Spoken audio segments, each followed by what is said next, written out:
Hey you. Yeah, you. Are you taking your Kubernetes CKAD exam or just wanting to learn a few Kubernetes hacks? Well, in this video, I'm going to show you a few Kubernetes cheat codes that are going to make your life way easier. Welcome back to another banger of a video. My name's Jameson, and in this episode, I'm going to show you some of my favorite Kubernetes shortcuts. Okay guys, so this very first command I'm going to show you is going to be really useful if you ever want to run a pod. Just very quick and easy, and you don't really need a lot of overhead. All you really have to do is just do a kubectl run. Next, specify your pod name. So for this example, I'm going to go ahead and use nginx and just run a very simple nginx pod. Next, I'm going to have to actually specify what I want to run, and we're going to do image --image nginx, and let's say I want to pull the latest nginx image from Docker, and let's go ahead and run that. Great. So if I do that and do a kubectl git pods, we should see this nginx pod has been created. Okay, great. So next, let's go ahead and describe that just so I can show you guys what I'm talking about. So kubectl describe nginx pod /nginx, and you'll see here all of the same information, all of this information for my newly created pod. This was when it was pulled. Here's the image. And it was just like if I were to try and create it through a YAML file. But I just really wanted to create an nginx pod very quickly. I didn't really want to specify anything. So that's just how you would do that by using the kubectl run command. But next, I'm going to show you something really cool. So using that same nginx pod that I created earlier, what I can do is actually store that information of that newly created pod within a file. And I can actually do that using our handy dandy git command. So if I go ahead and run a kubectl get, and next pass it this -o flag, which is just, this -o flag just stands for output, and all we're going to be specifying is what kind of output we want our file to be. So typically, we'll want to do YAML just because that's, what we work with Kubernetes, but this -o flag actually does take a few different inputs. So for example, you could actually do JSON. And if you ever want to know what various options are available to you, you can just pass it the kubectl get command, the -h flag, and all of those options will pop up. But for right now, let's just go ahead and stick with our YAML. Next, we just need to specify the resource. So we're going to specify pods nginx, and that'll spit out YAML information for our nginx pod. And this is really cool, obviously. So if you wanted to, see anything specifically about the pod, this is how you would be able to pull up that information. But obviously, this is not very user-friendly to have to scroll through this output. So what we can do is, using some of our Linux knowledge, we can actually concatenate this to a file, or append this to a file. So if I were to pass it this command, this just means to append to a file in Linux.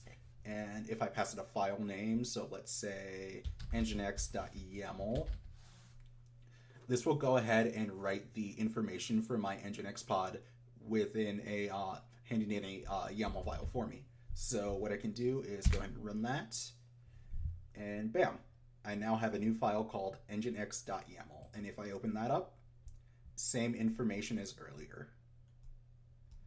And now let me show you where this really comes in handy. So let's say that I wanted to, create a similar pod to this, but, maybe save this nginx pod, or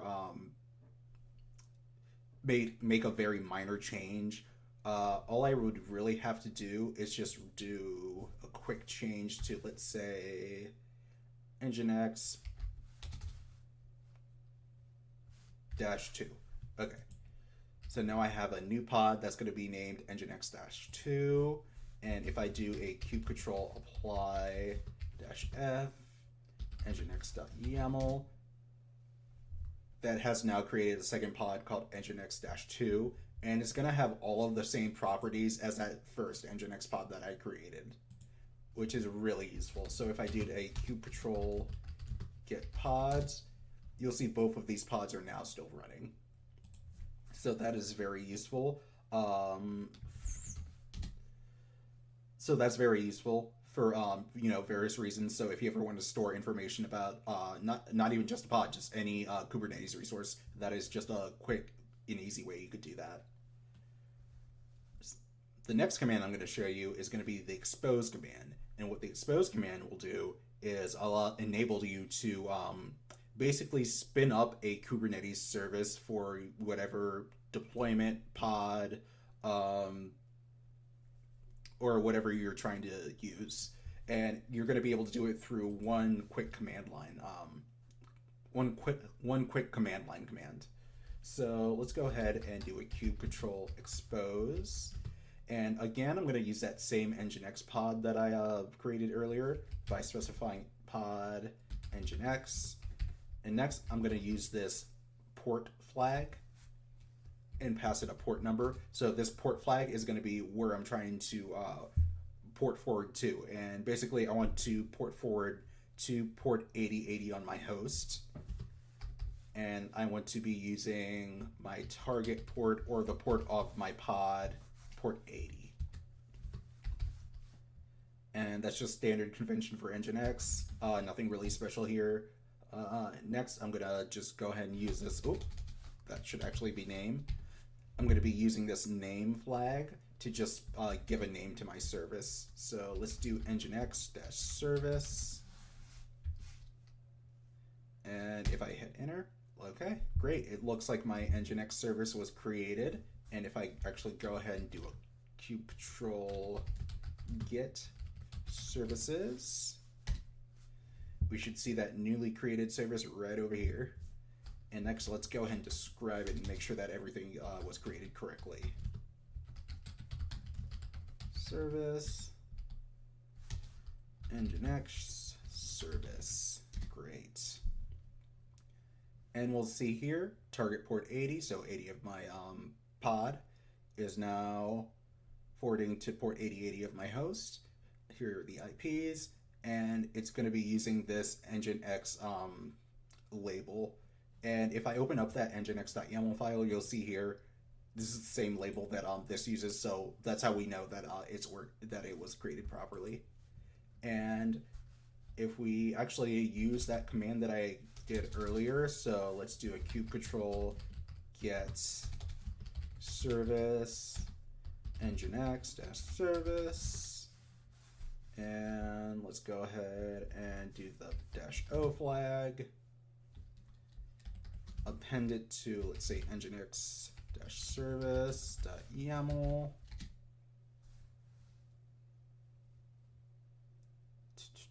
Oh, I see what happened there. I forgot to specify YAML. So let me go ahead and delete that. And if I run that again, you'll see all that service, all of the information for my created service is going to be stored within this nginx.yaml service, nginx service.yaml file. So that's, like I mentioned earlier, quick and easy way to create a resource on Kubernetes and then just save that resource information for either later use, or if you want to make any alterations or maybe even create a duplicate. Okay, and this last command is going to be really useful if you want to scale up or down a Kubernetes resource like a deployment or a resource set. So what we can do, let me go ahead and clear this. And if I do a kube control get deployments, you'll see here I already have a deployment running with about 4 pods. And it's just this. This is a very simple deployment. If you've seen my previous videos, you probably have already seen this. This is just going to be a HTTPD web app that's running right now using container port 80. Nothing very complicated. And let's say I have 4 running right now. So let's say I don't quite need 4 pods. I wanted to just, scale this back down to 2 pods. Instead of having to delete this deployment and redeploy it using the YAML file with a different variable, I could just do a kube control scale, pass it this replicas flag, give it the number of replicas I want. So let's say I want to scale it down to 2. And just make sure I specify I want this for my deployment. Jams web app deployments. And bam, it looks like it was scaled, but just to make sure, let me do another kube control get deployments. And you'll see here I now only have 2 pods for that web app deployment. And just to double check, I can go ahead and get my pods. And now I only have 2 of those running. But let's say what's really neat about this feature is that it works both ways. So if you wanted to scale up or down, you could use the same command. So if I were to run that again, but let's say scale it up to 5. And now if I get my pods, you'll see here that I already have 3 running now and 2 more are being created. And if I go ahead and get my deployments again, I now have 5. Okay guys, so those were some of my favorite Kubernetes commands.